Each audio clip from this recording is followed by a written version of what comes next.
Olá! Eu sou a Isis, sou aluna do terceiro ano do ensino médio do Colégio Termomecânica e junto com alguns dos meus colegas do CTM Solidário, estamos gravando algumas aulas para vestibular e vestibulim. Hoje finalizaremos a atomística, falando sobre modelos atômicos.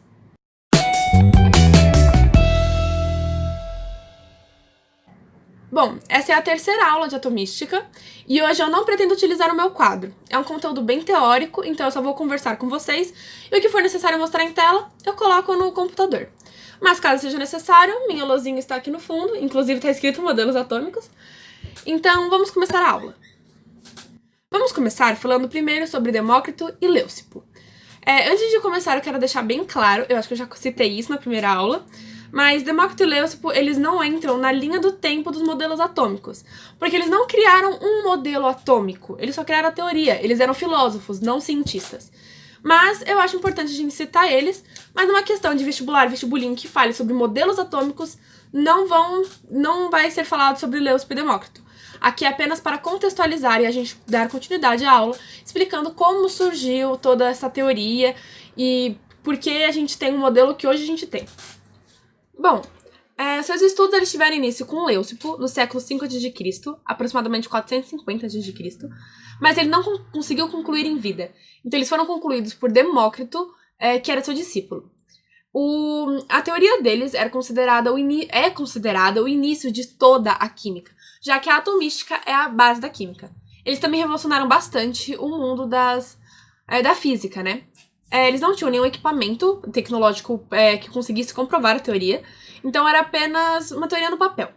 Como eu já disse na primeira aula, eles consideravam que era uma matéria, a menor partícula da matéria e indivisível, mas essas não foram as únicas hipóteses que eles tiveram.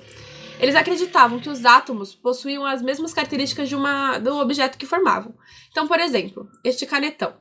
De acordo com a teoria deles, os átomos possuem a mesma cor. Então, os átomos desse canetão são vermelhos. E também os mesmos formatos. Então, os átomos desse canetão são cilíndricos, já que a caneta é cilíndrica. Eles também acreditavam que eles se agrupavam por similaridade, ou seja, átomos iguais, com as mesmas características, iriam se atrair naturalmente. Que eles eram infinitos, invisíveis e indivisíveis, como eu já mencionei. E jamais foram criados, sempre existiram no universo. Além de só poderem ser racionalizados e jamais provados. Então, imagina se eles vivessem, né? Se eles pudessem ver a quantidade de descobertas que a gente teve até o dia atual e que sim, eles puderam ser provados e muito mais coisa foi adicionada. Em busca de um modelo plausível e que não entrasse em conflito com os anteriores, existiram diversos cientistas que se proporam a ter uma hipótese e investigá-la.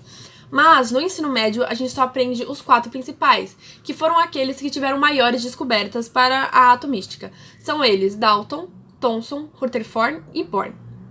No meio das explicações, eu vou citar um ou outro cientista que acabou fazendo uma descoberta importante. Vamos começar falando, então, de John Dalton. O modelo atômico de Dalton foi considerado o primeiro modelo científico e ele já entra na nossa linha cronológica dos modelos atômicos. Afinal, ele era um cientista, ele era um físico e químico inglês e ele utilizou experimentos para tentar comprovar as suas teorias. Seus estudos tiveram início em 1808 e tiveram embasamento nas leis ponderais e em experimentos relacionados à mistura de gases, além de alguns trabalhos de Lavoisier. Infelizmente, nenhum dos experimentos conseguiu mostrar com clareza os átomos, então ele continuou acreditando que os átomos eram indivisíveis. Mas, afinal, quais são as características do modelo atômico de Dalton? Ele acreditava, então, que os átomos eram maciços, indestrutíveis, esféricos, sem carga e, como eu já disse, indivisíveis. A gente compara o modelo atômico de Dalton com uma bola de bilhar, já que possuem características semelhantes. Então, quando você for fazer um exercício e estiver escrito o modelo atômico da bola de bilhar, significa o modelo atômico de Dalton. Mas essa teoria, ela tinha alguns outros conceitos. Ela dizia que átomos com mesmas propriedades, tamanho e massa, e características, eles se uniam e todos pertenciam ao mesmo elemento químico. E é aí que vem a teoria de elemento químico, o conceito de elemento químico, que é uma união de vários átomos com mesmas características e mesmas propriedades. Essa teoria também dizia que quando elementos químicos realizavam uma reação, os átomos sofriam um rearranjo e que o peso relativo de dois átomos poderia ser utilizado para diferenciá-los. Existiam representações dos átomos conhecidos na época, e eu vou colocar aqui na tela quais que são elas.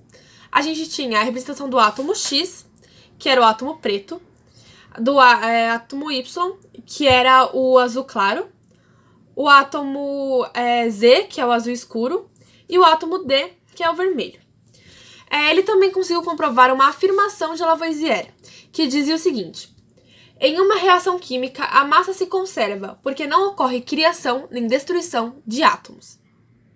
Dando continuidade, vamos falar de Joseph John Thomson, um físico inglês que fez o seu modelo atômico em 1898.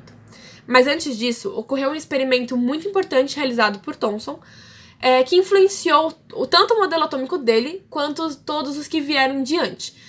Esse experimento aconteceu em 1897, no ano anterior, e ele descobriu a existência dos elétrons.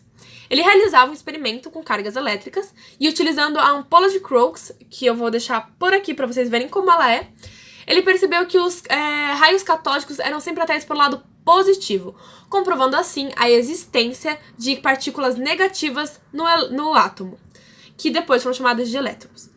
O seu modelo atômico, então, dizia que os átomos eram esféricos, não maciços e que eram neutros, já que toda matéria é neutra. Como ele já tinha comprovado que existiam partículas negativas, então era necessário que existissem partículas positivas para deixar a carga nula e o átomo neutro.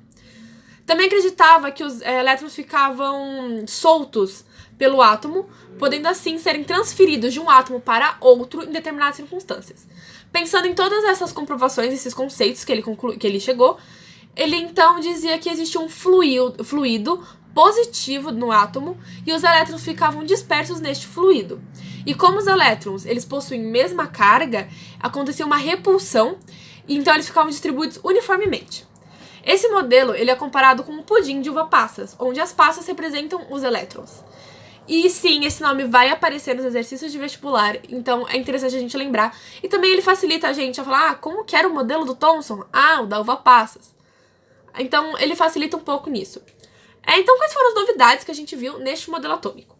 Então a gente viu que eles eram divisíveis agora, a natureza elétrica da matéria, a presença de partículas pequenas com carga, então os elétrons, e depois foi descoberto que existiam os prótons, e também que agora ele não era maciço, o que é o contrário que o Dalton dizia. Mas os físicos da época já perceberam uma incoerência na composição e na organização deste modelo atômico. Mas Thomson nunca conseguiu fazer uma teoria que agradasse os físicos da época, deixando então essa tarefa para o próximo cientista. Partindo então para o nosso terceiro cientista, Ernest Rutherford. Ele foi um físico químico neozelandês e ele elaborou seu modelo atômico em 1911.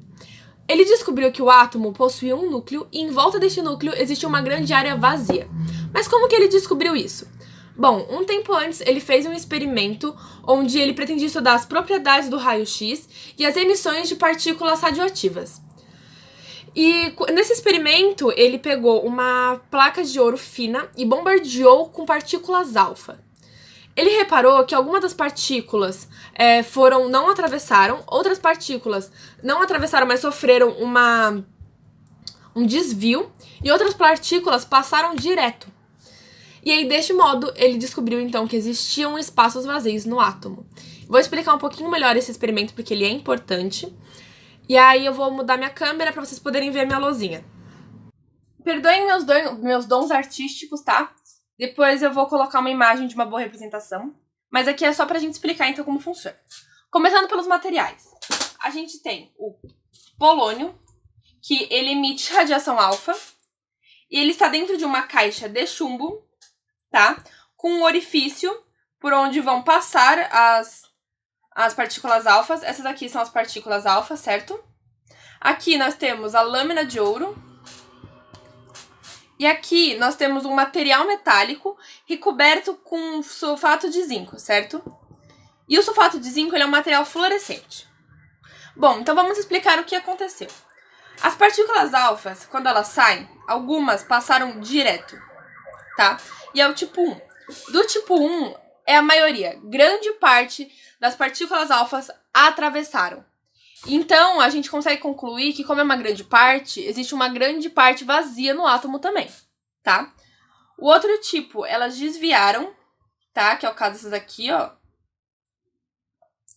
Que é o tipo 2, tá? O tipo 2, ele tem uma quantidade média. E eles passaram perto do núcleo, né? Perto de algo com carga positiva. Então, eles sofreram esse desvio. E o último que a gente tem é o tipo 3, certo? Que ele não vai passar. O tipo 3 é o que tem a menor quantidade. E por que eles não passaram? Porque eles bateram em alguma coisa com carga positiva. No nosso caso, o núcleo. E por ser uma quantidade pequena, a gente consegue saber que o núcleo é pequeno também. Então, basicamente, esse é o experimento. Vou mostrar para vocês agora na tela e já voltamos para explicar sobre o modelo atômico de Rutherford.